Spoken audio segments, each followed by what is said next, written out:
everyone, welcome back to another transits and tarot video. I'm really excited to be here with you today. As a quick overview, there will be 5 moves that I go through for this day, and also it's a big day because it is when the sun is going to move from Taurus into Gemini. So very exciting for those reasons.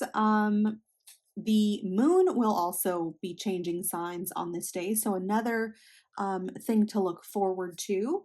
But all right, so let me just go ahead and dive right in with our first planetary aspect here, which will be happening at 12:53 a.m. And these are all Pacific times, so please keep that in mind. What we will see at 12:53 is the moon in Aquarius, which we represent here with the 7 of Swords, squaring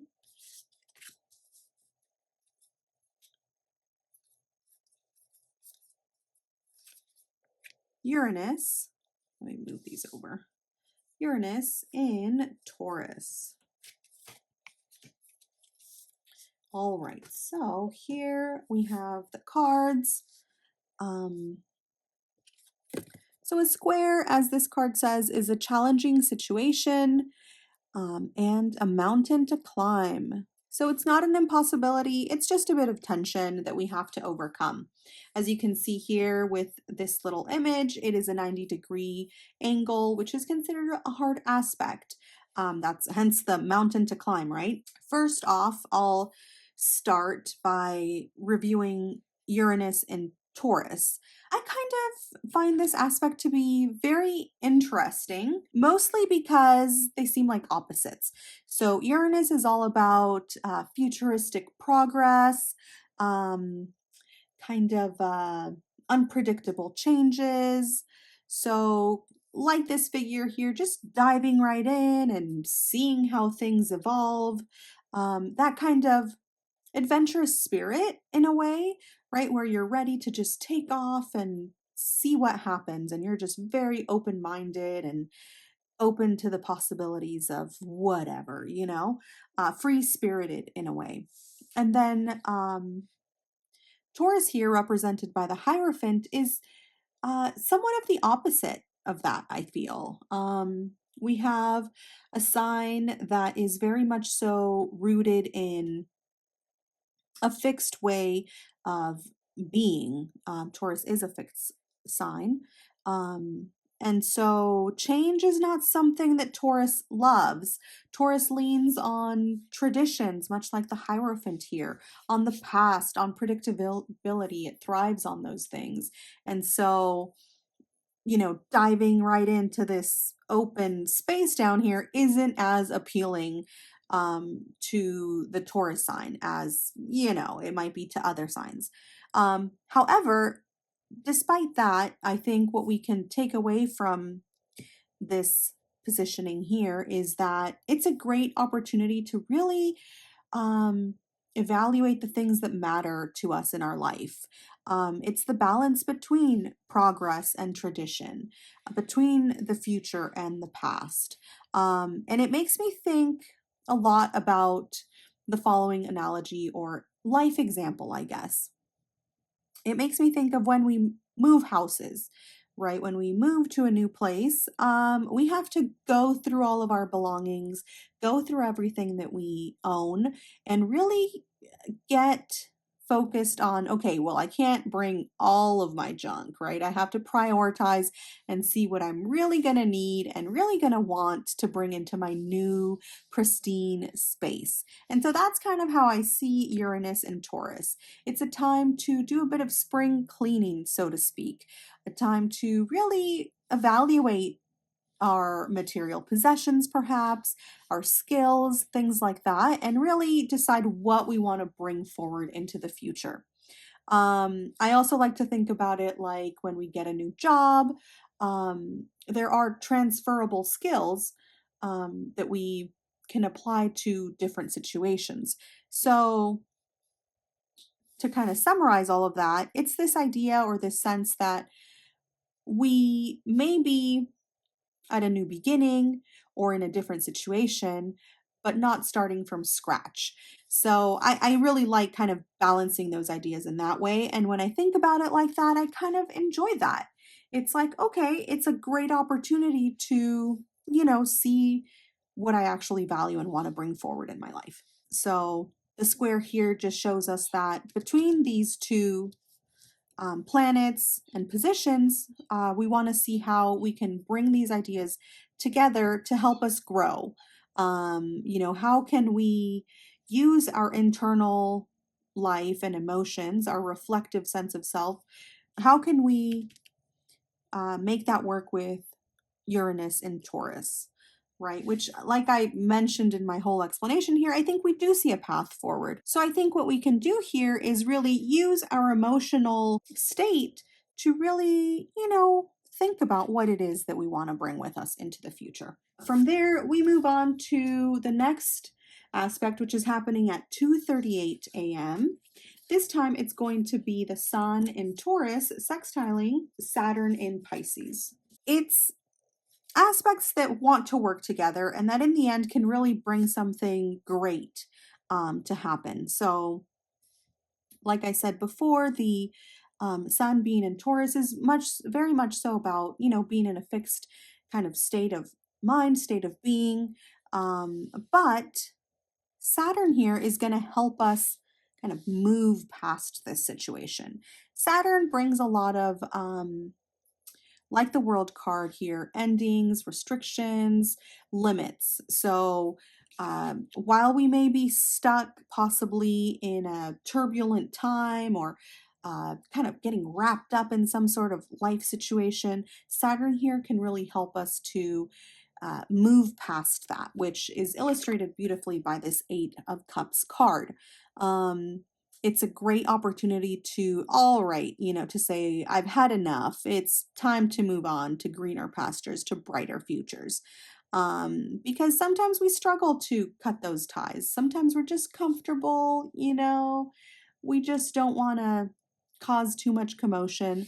But here, Saturn's going to come and really be setting those limits, saying, okay, we've had enough. It's time to move on. Which I think could be a really great thing if it's something that's been bothering you for a while, if it's a situation that you're ready to move past, but you've just been hesitating for whatever reason. The 20th might be a great opportunity to finally do something about it, to finally take that first step into a new situation. And okay, so from there, we move on to the next aspect, which is happening at 4:59 a.m. And that's going to be a square aspect. So there we have the square.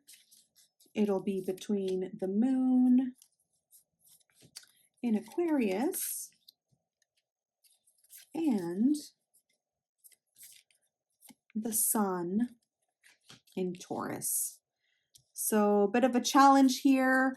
Aquarius is kind of future oriented. Taurus is a little bit more hesitant to just make changes. We have just our internal life and our external reality as well. So again, not an impossible aspect there, but something that we're going to have to overcome. And that's because Aquarius and Taurus like to do things a little bit different. They do things in their own way, going back to, just kind of slow, steady, methodical, and traditional, with Aquarius being a little bit more rebellious and edgy sometimes. So there might be a little bit of tension.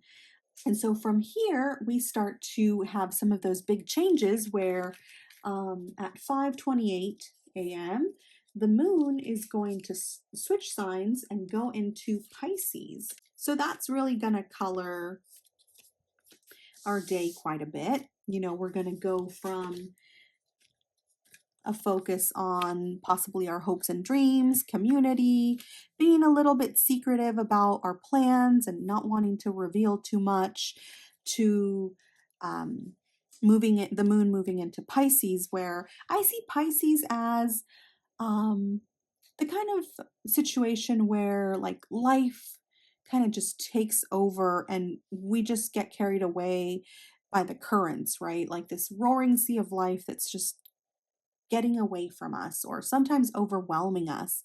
And we just get caught in, between what we should do, what we want to do. We're just a little uncertain sometimes.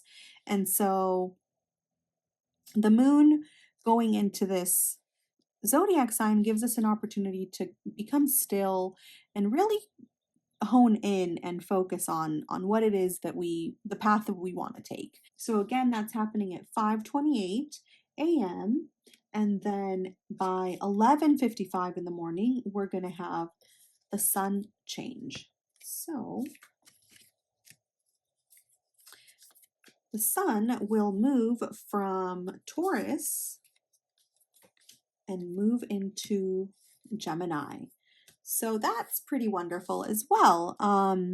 We're going to go from feeling possibly a bit stuck to now facing some choices.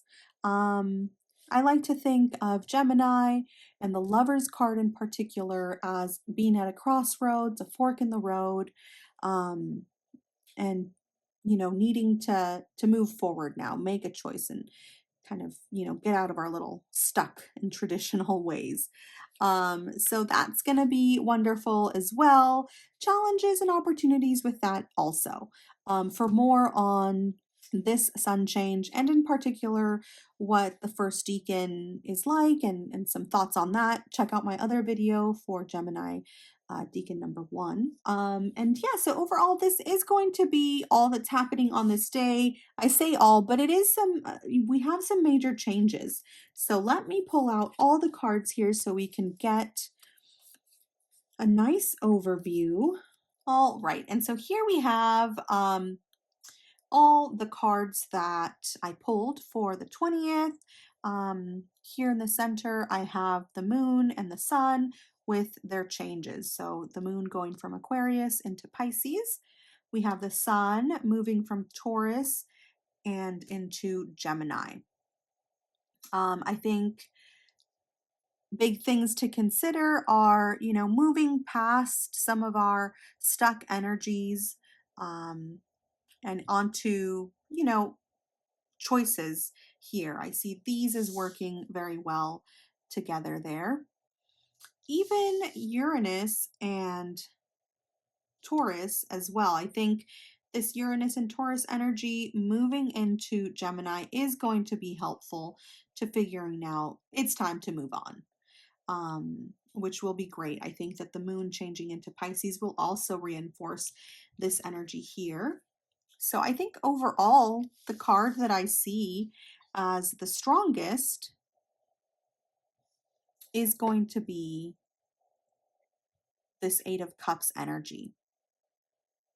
Knowing when to move on and knowing what to move on from. Something to look out for, I would say, would be the Eight of Swords mindset. So let me pull the card for that. So I'm bringing out the Eight of Swords card now because with the sun moving into Gemini, and this being the first 10 days of that season, the Eight of Swords card is going to be playing a major role. Again, do watch my Gemini video that I just released because I'm going to go into this in a lot more depth there. But I think, again, to just quickly highlight two cards here, this day is going to help us to figure out our Eight of Cups moment. Something to look out for is getting stuck in our heads too much and becoming uncertain about it, because we do want to move on from some things on this day and move into the new season, feeling, a sense of renewal and hope, rather than feeling like, oh man, it's just, we're getting deeper into the hole. Avoid getting caught up in your thoughts and just go forth bravely into the new season of Gemini with hope in your heart. So, all right, folks, thank you so much for joining me today. I hope you enjoyed this little chat that we had, and I'll see you all again very soon. Bye.